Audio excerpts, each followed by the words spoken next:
Hello అండి అందరికీ ఎలా ఉన్నారు? మేమైతే చాలా బాగున్నాయి. ఈ gulab jamun packet 1 month back తీసుకున్నాము. అది ఇప్పటికి చేయకపోతే మా హస్బెండ్ తిడతారు కదా! సో, అందుకోసం ఇంకా స్టార్ట్ చేశాను.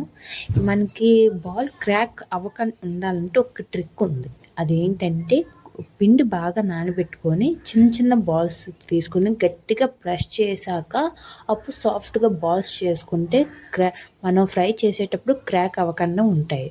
దాని తర్వాత వాటర్ బాయిల్ చేసుకొని షుగర్ వాటర్ బాయిల్ చేసుకొని పక్కకు పెట్టుకున్నాక ఒక బాండీ పెట్టుకొని దాంట్లో ఆయిల్ వేసి ఈ బాల్స్ మనం చేసుకున్నాం కదా! అవి దీంట్లో వేసుకున్నాక గోరువెచ్చగా ఫ్రై అయినాక గోరువెచ్చగా ఉండేటప్పుడు వాటర్‌లోన ఈ బాల్స్ వేసేసుకోవాలి. వేయడం వల్ల మనకి చాలా సాఫ్ట్‌గా అవుతాయి.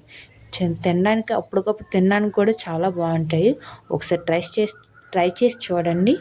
తప్పకుండా మీకు నచ్చుతుంది. థ్యాంక్ యూ అందరికీ.